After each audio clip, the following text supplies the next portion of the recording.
This is the Fostering Church Podcast, giving you and your church clarity about where to focus so that you can help provide more than enough for children and families in foster care in your community. Here are your hosts, Jason Johnson and Jason Weber.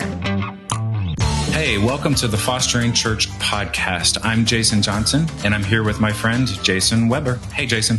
Hey, Jason. Man, it's hard to believe, but today's episode will actually tip us over the halfway point through this whole series. As we've mentioned, the Fostering Church Podcast is a limited series, only 7 episodes, 6 of which unpack pillars of what an actively engaged church in foster care looks like. Today is episode 4, and we're covering a big one, tangible support.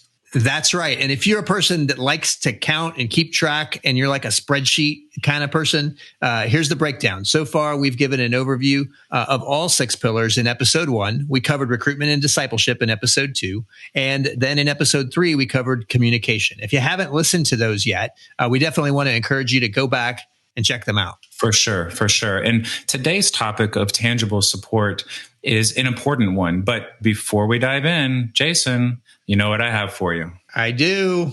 A very important question. So you ready for this? Lay it on me, brother. All right. It's a good one. Have you ever run a marathon? No. Yeah, no. Yeah, no.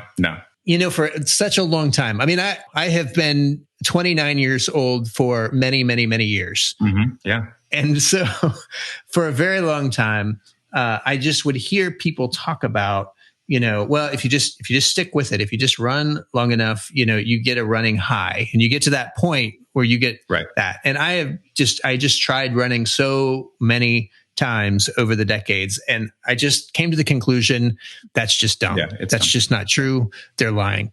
Yep. Now, I will say during the pandemic, my family and I, we have started to run short distances. Mm-hmm. I will say at times I have come to even look forward to it, but that is a very recent development in the last year. Interesting. Maybe you look forward to it because it's you're creating memories with your family, right? Maybe, I don't know. Would you say, I wouldn't mind maybe if I created memories with my family in a different way, but for now it's running and it's working for us. That's good. For me, the runner's high is when I actually stop running, where I get on the treadmill and I think, you know what? I'm a middle-aged man. I'm a dad. And sometimes dads just need to go for a run. That seems like a good dad thing to do. So I'll psych myself up and I'll go and I'll start doing it. And then about a minute in, I stop. And then that's when the high kicks in. I'm like, this feels great to not be running anymore. I love this. I don't understand people who run for fun. I don't get it. My dad, when he hit 50, he decided he was going to start running marathons. And it changed everything. It's like, who are you, Father? You're not the man that I grew up with. I don't get it. I'm fascinated by people who do it, but it's just, you got one life to live and don't spend it running. I mean, look, I'm going to run to defend the life of my wife and daughters. And I'll even run to chase a ball in a game to a certain point, and then I get tired. But, that's about it. I can't really come up with another scenario in which I want to run. So if the threat to your wife and daughters is 26 miles away, they're out of luck. I've actually often thought, you ever watched movies where the detective, the out of shape detective in a suit and tie and dress shoes is sprinting down the New York street and catches up with the super fast criminal? Yeah. I've often thought in the heat of the moment, what would my body be capable of? So maybe in the heat of the moment, I could run a full marathon to defend the life and honor of my wife and daughters. But frankly, I just hope I never have to figure that out. Yeah. Hopefully it happens within a 5K, right?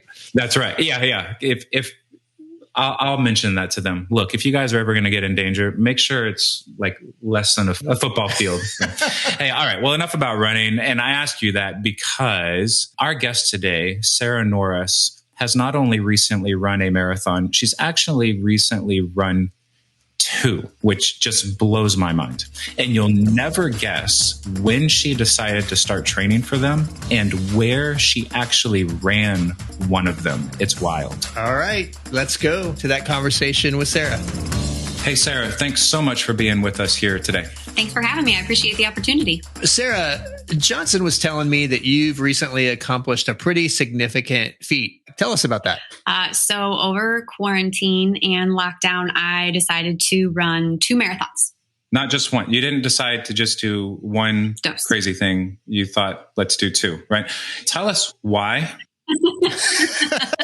That's always my big question. Just in general, when I see people run for fun, I think, why? So where did that come from? Is that something you've always wanted to do? And you thought, man, now, no better time than now, or what? I love to run. I had not done a marathon previously, but I hate competition and I don't love crowds. So anytime my running friends would suggest, oh, let's get together and do a marathon, I would say, that sounds terrible. So over lockdown and, everything being quiet, I thought, okay, I can do this and no one will bother me. Nice. Well, wait. So you're saying that not only did you run marathons, but you did it alone. The first one was on a treadmill, which I do not recommend. You ran a marathon on a treadmill? Yeah, it was pretty awful. But then the second one I did outside. What did you look at the whole time?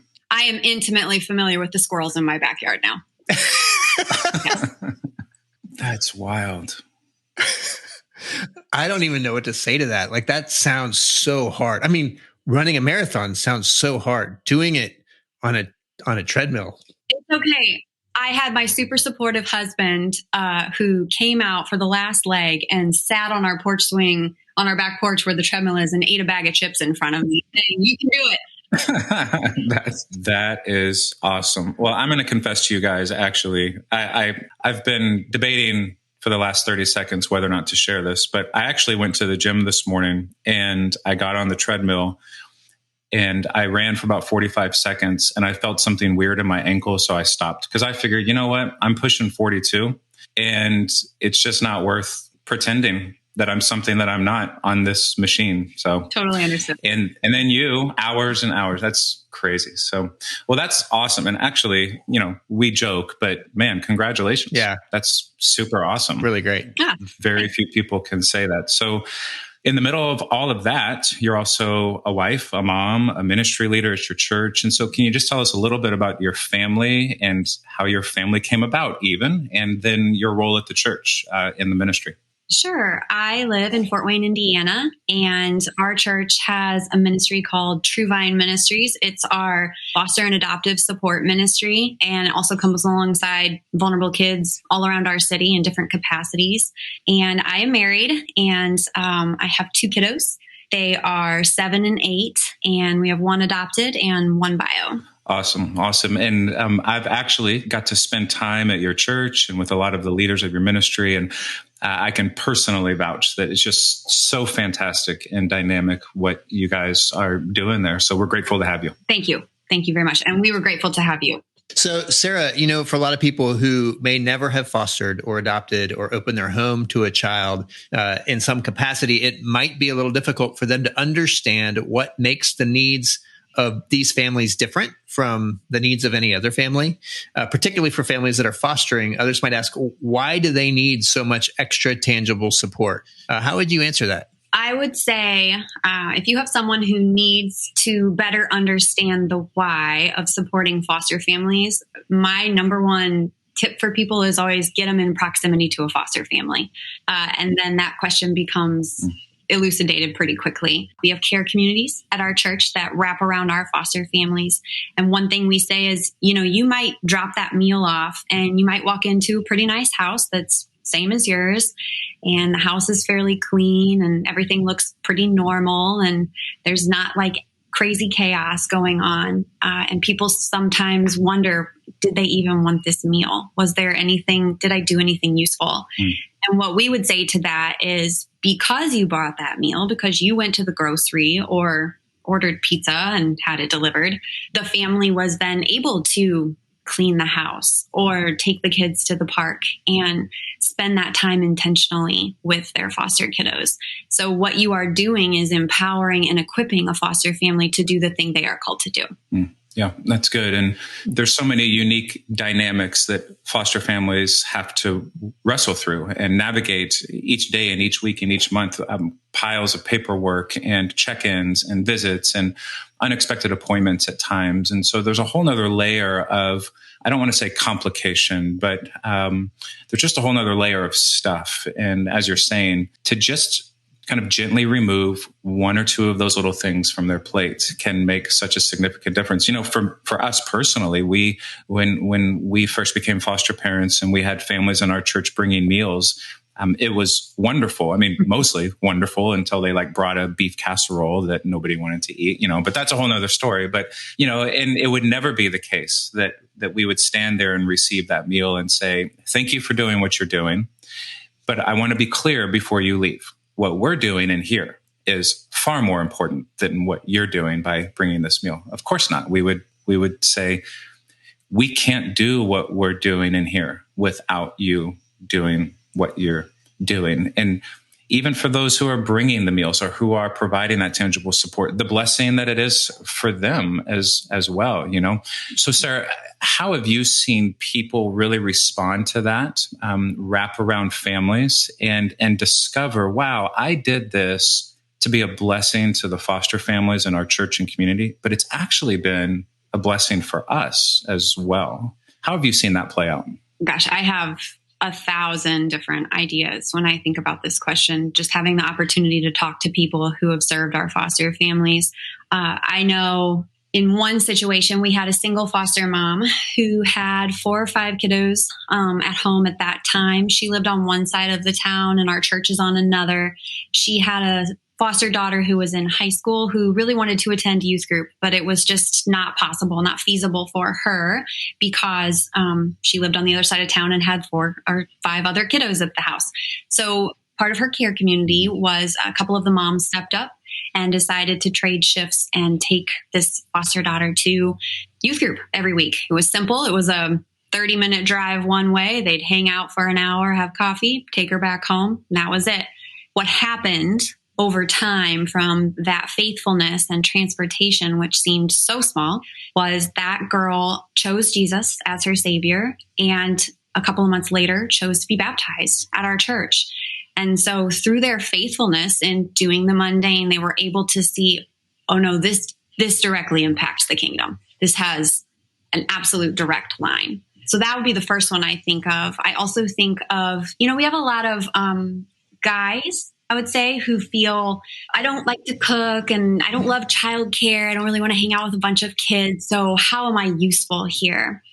At our church and in the care communities that we serve, we have several single foster moms, and they just don't have the bandwidth to do repairs on their homes, to fix appliances or drywall issues. And having people step in, certainly we have women who can do those things too, but I find that some of the men in our church who weren't really sure what their part would be in these communities have found a real ability to serve these tangible needs, mowing lawns, putting together furniture, stuff like that.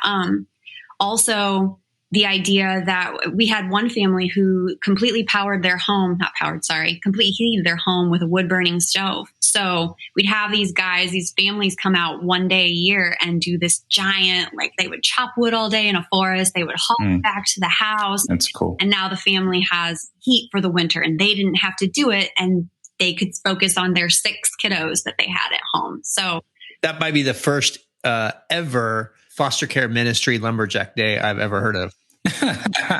There you go. I'm going to brand it. There's your new branding, an event every year. Yeah. And I imagine those guys out there lumberjacking were probably having a pretty fun time doing it. So, and they'd say, oh yeah, it was fun for us to be able to do something super practical for a family. That's awesome. We've had a guest on who's fantastic. He's a pastor at a church actually fairly close to you. And he made the comment, he said, it's really fun when he sees people engage in very simple ways And then the light bulb kind of comes on and they realize this counts, like this actually counts. What feels small and we can say, it just doesn't feel very significant in the grand scheme of things. We would say, no, that it counts. It's so, so important. Well, and I would add to that saying, I say this all the time, it's a long con, right? Serving people is a long game. And there's a quote, people often overestimate what they can do in 2 years, underestimate what they can do in 10. We have a woman at our church who 10 years ago decided to help with this little garage sale. The church was going to put on a garage sale. Her background is kind of in business and media. So she felt like she was really good. She could do that, kind of communicate it to our city. And she put on this garage sale with a few people. It was small, brought some money in. The money went directly we have an adoption grant that we fund through Lifesong. Helped with that. So we just celebrated our 10th anniversary of the sale, and we made the most we've ever made. We made our second highest grossing ever, thousands and thousands and thousands of dollars. And it all goes back into our community, back into our adoption funds, back into supporting our foster families. And she has seen that grow over time. What came from, honestly, just her heart to serve her church, do something small in the best way that she knew how. And she was faithful to it. And over time, it blossomed. And now it is, we have the largest indoor garage sale in our city. And it's like a thing that our whole city looks forward to every year. So just having that heart of faithfulness, that even though it may be small, that God will use it and it will bear fruit. I think it's important that foster families are made aware of the fact very early on, frankly, in the training process, that not only should you not try to do this alone, but you can't. And I don't mean that in like an indictment kind of way, like you're not good enough, you can't do this. I actually think that's a freeing thing, because at some point families will be confronted with this feeling like, I can't do this alone. And that's a good thing, right? That doesn't mean that you're failing. It doesn't mean that it's not working. It means that you're recognizing this whole thing is not designed to be done alone. And now here's where the struggle can come in is how do you respond to that? So many families struggle to open themselves up to the support of others around them. They might be thinking, well, I got myself into this mess. I'm not going to burden anybody else with it, right? And as leaders, as those listening who are working with families in our churches and in our ministries, that if we can create a safe place for those families to feel like this is a place where I can open myself up and ask for the help that I need. And asking for help isn't a sign of failure. It actually is steps towards great success. That's when they can finally get the help that they need and can really unlock an everyone can do something culture.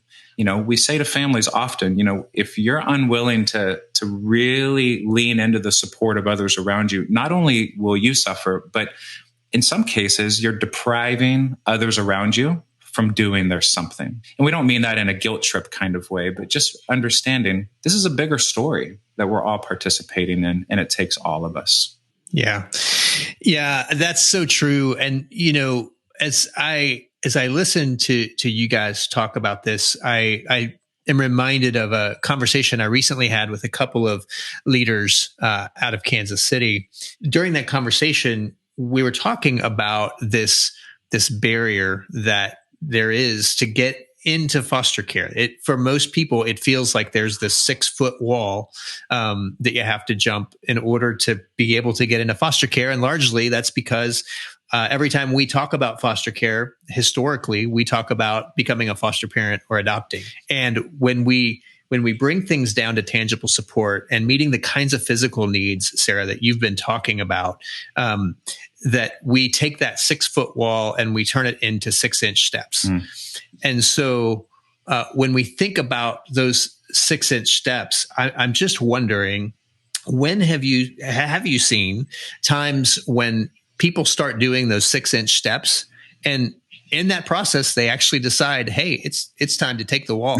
We've seen enough that we can take the wall. It's good. Yeah, definitely. We try at our church to create a culture, just like you were saying, Jason, about a culture of openness, a culture that when we do this together. So we want it to be really apparent up front before people even jump in that this is a community and nobody needs to do it alone. Nobody should do it alone.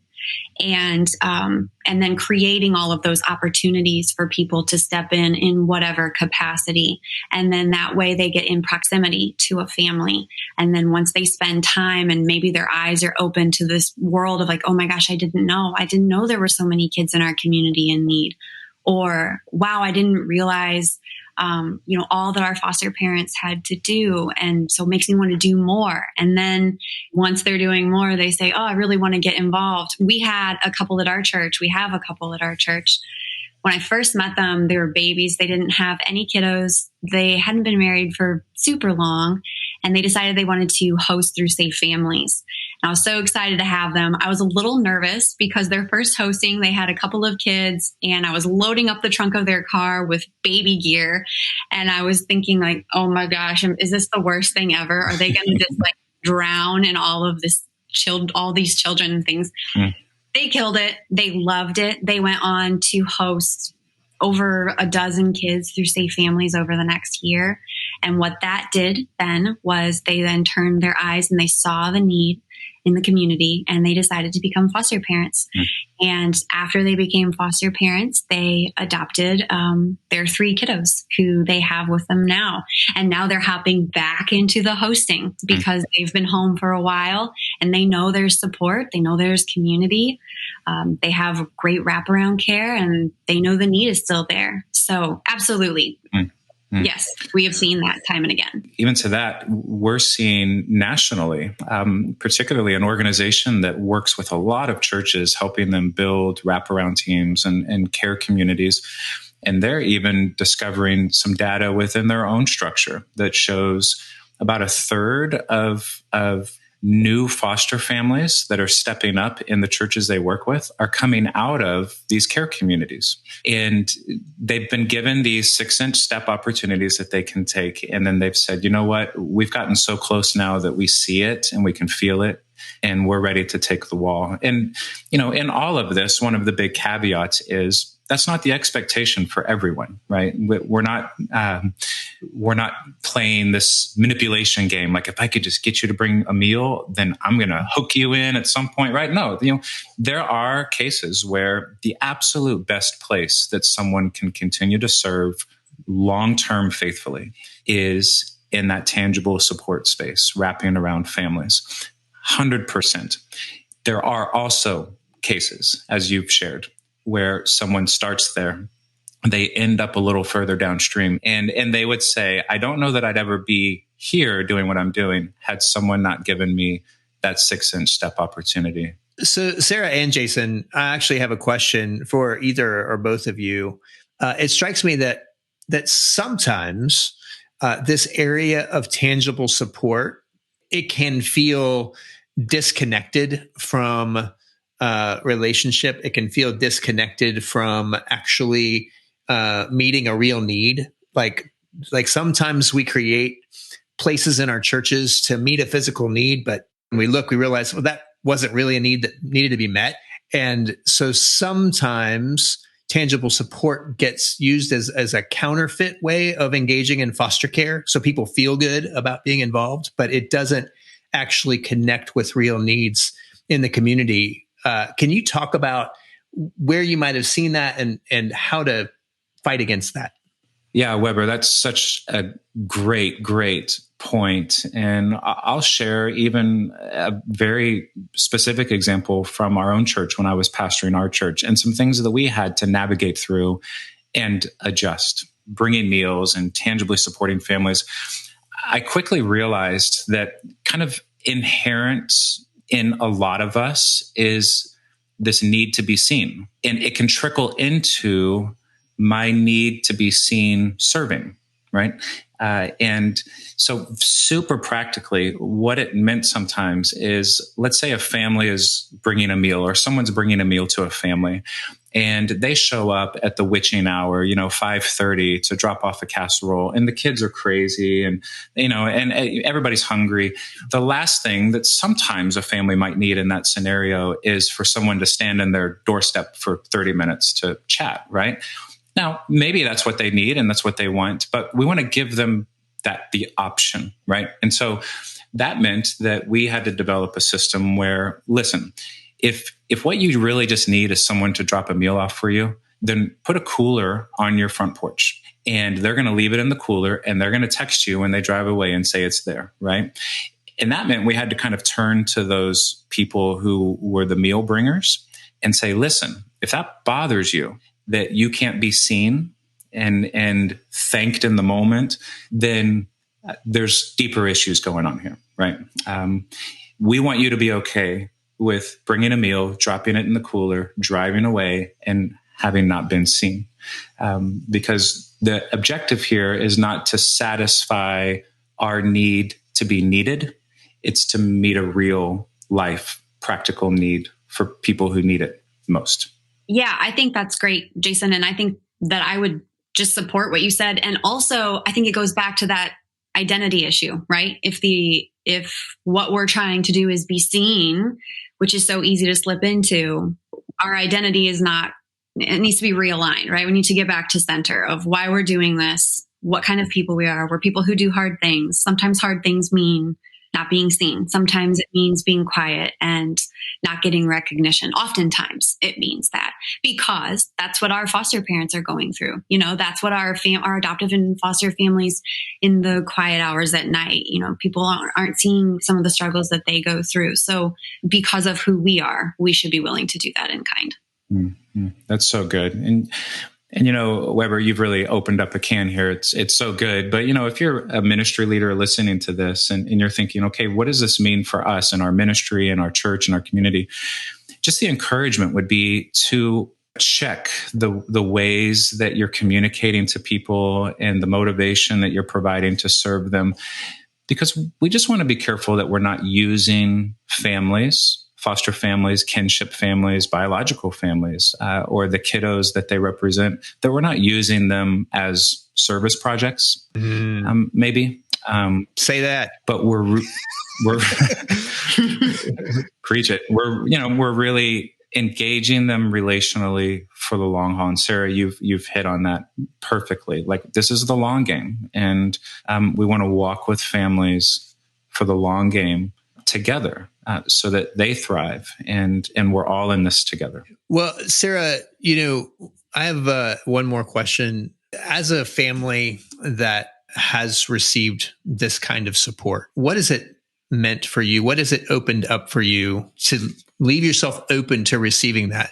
What difference has it made in your life? When we have really hard seasons, whether that's because of foster care or because of adoption or whatever trauma or just our own baggage, it can be really hard in the moment to see like what the point is and why we're going through this, and to second guess, what felt so sure before. And then when to be vulnerable enough to let someone else step in. So for me, it was having a circle of a few other moms specifically who just got it. They didn't have to have advice. They just could be there and listen to me. I realized then down the road, as we grew and found healing and moved forward and, learned to care better for our family, it's just what Jesus said.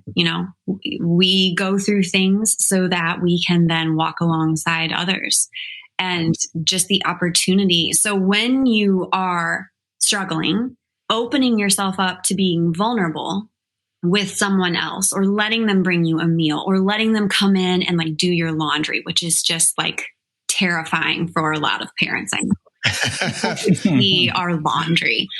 Letting people serve you in that way, know that what you're doing is letting people be the body of Christ, letting people be the hands and feet of Jesus, so that then eventually that's going to be a role, hopefully, that you'll be able to fulfill for other people. And it's just all about, we aren't just givers, we're receivers as well. That's how this works. So just taking the opportunity to trust that being vulnerable is not a weakness. It is, in fact, a vital role of being a part of the body. Well, Sarah, that's such a great way to end, that vulnerable is not a weakness. It's a vital part of being a part of the body. That for the ear to recognize, I really need the eye, and the foot to recognize, I really need the hand.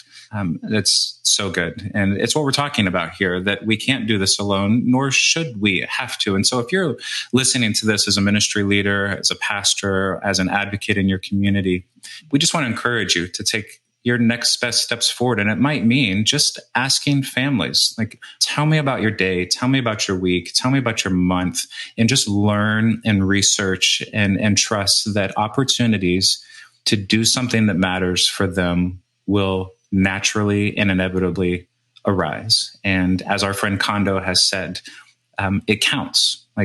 This counts. It's important. So, Sarah, thank you so much for spending your time with us. We are incredibly grateful that you would carve it out and share. It was so good to connect with you. Thank you so much for the opportunity. I really appreciate it. Love what you guys are doing and have done, and just so excited to keep listening and learning.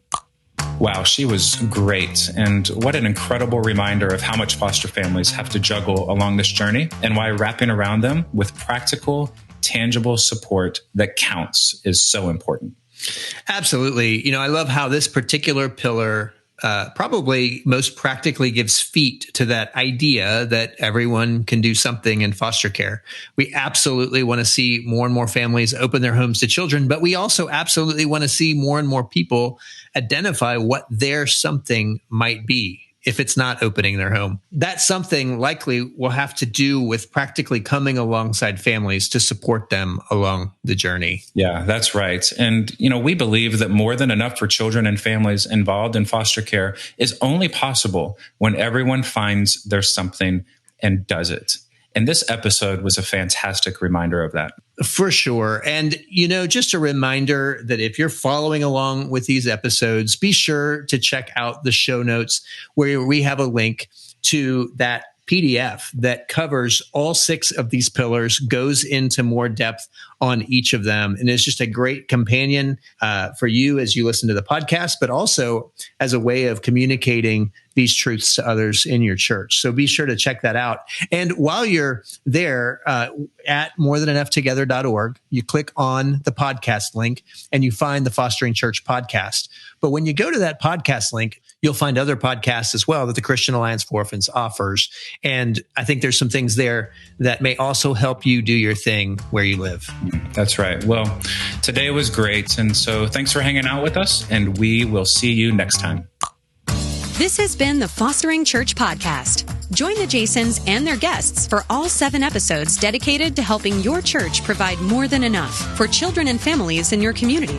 Please rate and review us wherever you listen to podcasts so that we can help more churches help more children and families. The Fostering Church Podcast is a production of More Than Enough, a collaborative movement facilitated by the members and partners of the Christian Alliance for Orphans. For resources related to this episode, click on the podcast link at morethanenoughtogether.org. That's morethanenoughtogether.org.